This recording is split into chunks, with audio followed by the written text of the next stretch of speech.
pleasure. Welcome to our next talk. And we're going to try and keep this G-rated. Maybe welcome to the Pleasure Dome even. I'm Dr. Brad Winnie. And I'm Dr. Paul Zalzo. And I am Dr. Amanda Marrone. Dr. Marrone, thank you so much for joining us and sharing your expert and wisdom on sort of lifestyle medicine, mindfulness, that kind of stuff. And now we're going to talk about how pleasure kind of controls us, harms us. Sure, like we kind of beat ourselves up, right? When we kind of fall into our bad habits. When you end up, I'm rolling into Wendy's again after a hard day of work. Like you kind of feel really guilty afterwards. For Paul, it's a chicken wing. Let's be honest. I should say this. Yeah, sorry. I know about your chicken wings. It's a thing. And look, we're not sponsored here. BW is not sponsored by Kale, although he'd like to be. That's right. I'm not sponsored by the chicken wing, although I would settle for a year's supply for free as payment. But Big Broccoli has not knocked on my door. That's right. When we talk about lifestyle and things like this, you got to remember we're just going by what the evidence has told us and not by any secondary gain. So, but everybody falls short and falls into these little traps, and then it's hard, like you said, not to beat yourself up and say I'm not good enough, or I'm not worthy, or I'm never going to be able to do it. Yeah, and it's that self-talk that's really we have to kind of manage, because it's easy for me. I've come before and we've talked about education is huge, right? But it's hard to put that education into practice. Like knowledge is power, but action is like your superpower, right? So putting things into action is really important. But it's hard to do that, especially when you are wired. It's like you're wired very differently. You're wired for pleasure. Yep. And so oftentimes, when I lead my groups, I kind of pull them and say, well, what are some reasons you eat, for example? Let's talk about eating for a second, right? So why are some reasons you eat? And oftentimes they say, well, it's social, like we're around people, we're celebrating. It's fun. Vacations, holidays. Sometimes they say when I'm bored, when I'm stressed, when I'm lonely, when I'm angry. Those are heart hunger reasons. So we talk about 3 different types of reasons we eat, and that's taken from a course called Craving Change. It's a great course that I took along the way to learn about this, the behaviors of eating. And they talk about physical hunger, which is like, I haven't eaten in 12 hours, my stomach is rumbling, it's empty, I'm hungry. Very functional. And necessary. It's necessary to keep you alive, you need calories. 2, there's mouth hunger, which is like, nothing will satisfy my craving except for a chicken wing, right? So like you're specific about what that craving is, that's your mouth hunger. And then there's the heart hunger, right? I've never heard that term. So this is the emotional eating, right? We also talk about emotional eating. So when these difficult emotions arise, right, we as humans don't like discomfort. We are uncomfortable with being uncomfortable. And so we try to do things to push them away. Right. And so when we do that, we lean towards things that make us feel better. Sure. And we have this center in our brain called the nucleus accumbens, or we call it the pleasure center. And it goes back to our caveman days. It's not a bad thing. It kept us alive. We were wired in our caveman days for 2 things, survival and reproduction. And so our pleasure centers in those times were really triggered by only 2 things. They were triggered by food that was higher in calories and sex, right? So that's why sex and really tasty high-calorie foods are pleasurable. So when the pleasure center is triggered, this flood of neurochemicals release. Dopamine is one of them, and it makes us feel better. So don't beat yourself up when you're feeling stressed.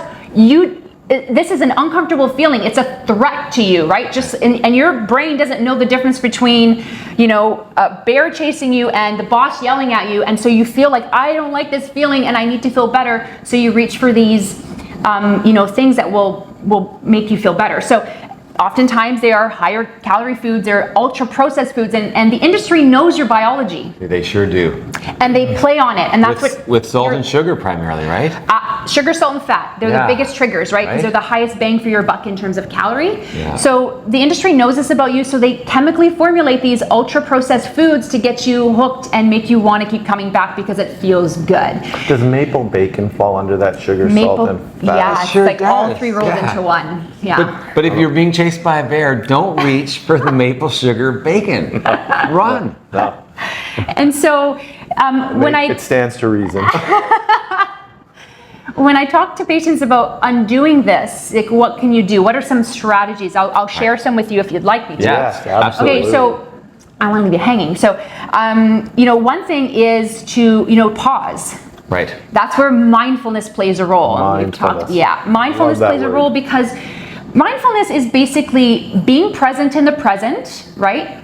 But this is key, without judgment. Right. Of yourself or the situation. Exactly. Or Yes. wanting things to be different, for lack of a better way to explain this. So like when we get that bad feeling, we have to kind of settle in and say, okay, I am feeling, and label it. I'm feeling stressed. I'm feeling tired. Right. I'm feeling happy.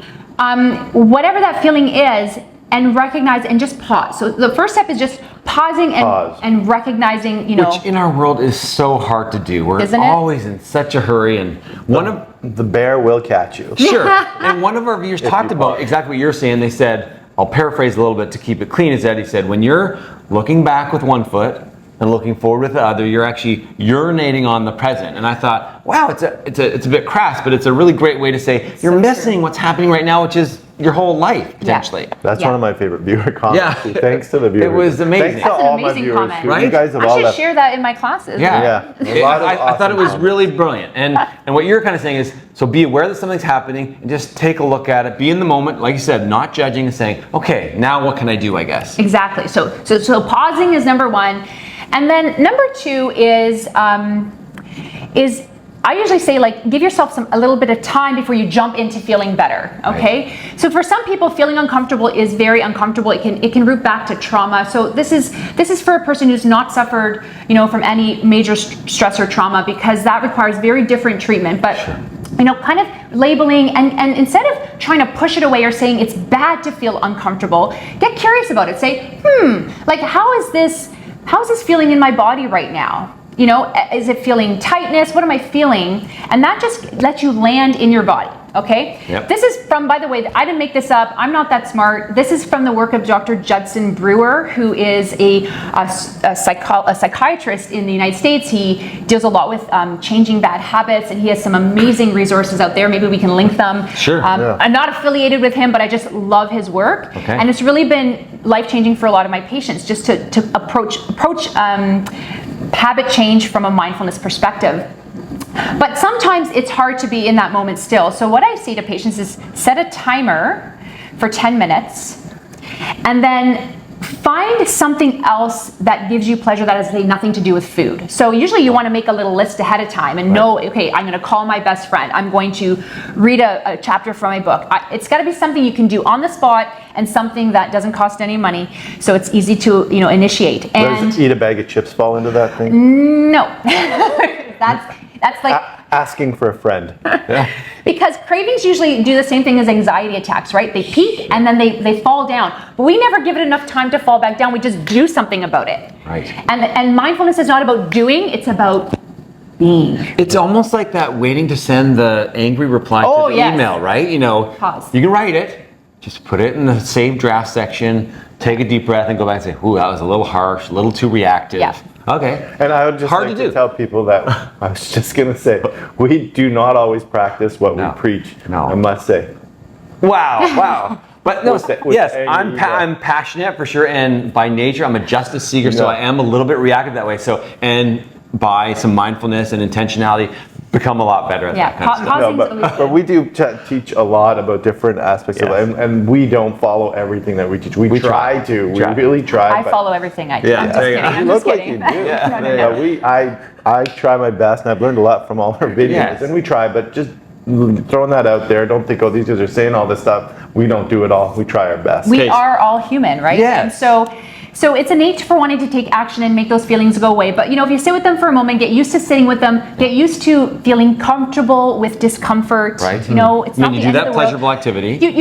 So you can do that kind of non-food pleasurable activity or non-social media or non-gambling or whatever it is that you do to make yourself feel better. You pause, you give yourself 10 minutes. And when it comes to food, for example, when that 10-minute buzzer comes up, you'll find that the craving, that intense craving has subsided, right? And you can move on. Okay. But if the craving's still there, again, we're not going to negative self-talk. We're going to say, okay, so in this moment, I'm feeling this, still being mindful. I'm going to then, you can take, say it's, I don't know, ice cream. You don't take the whole carton out and then just kind of eat until you feel like, oh, disgusting. You take it out, you take a piece, you take a portion, and then you eat it mindfully.